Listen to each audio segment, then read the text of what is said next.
I've been doing health and fitness since 1984, professionally.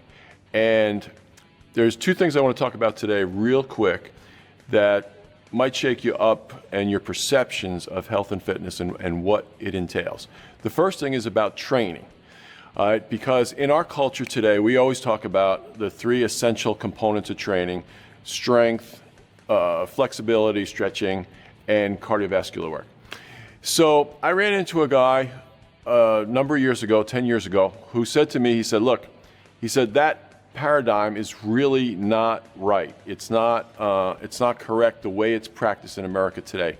We're doing it wrong, and that's why we have so many injuries in sports, why we see so many people limping from just, minor things that they do to themselves, stepping off a curb. So I decided that we were going to do an experiment to see if what this guy was saying was true.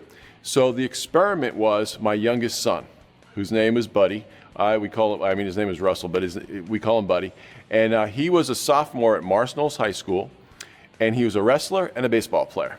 So Buddy was never a fast runner, all right? And he wasn't particularly strong, but he was very long and lean. He was 6'3" in high school. So the experiment was, in May, the end of his sophomore year, he would run a mile, all right, and see how fast he could run. He ran all out, President's Fitness Test, he ran all out. He ran a 6-minute, 48-second mile, personal best. That was it, okay? Now, the deal was that for the whole summer, 3 months, he couldn't do anything but the 4 exercises he was given. Those exercises would take 25 minutes, 4 days a week. That was it, okay, for his physical training to take his, from being average to being way above average. So now you got to understand, there's no cardio, there's no running at all right? And there's no flexibility work at all, okay? And there's no weights involved at all. And he did these exercises religiously 4 days a week. September comes, he entered a new school. The wrestling coach got all the wrestlers out on the track, and what they did was they did their mile. My son ran a 6-minute mile, 6 minutes flat. It was just incredible. He called me, he said, "Dad, I think I could have went faster, but I never went that fast in my life before." Now again, I just want to reinforce, he didn't even run to the mailbox all summer. He was having panic attacks because wrestlers always have to do their hill work, their cardio work, and everything else.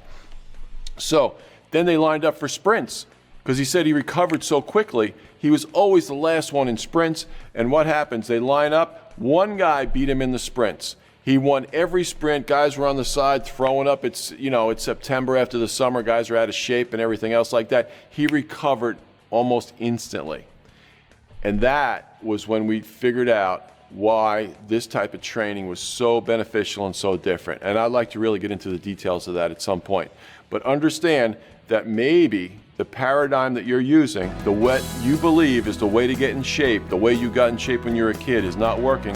There's a reason for it, and I'd be more than willing to teach you about that to help you understand that. Okay, that's number one.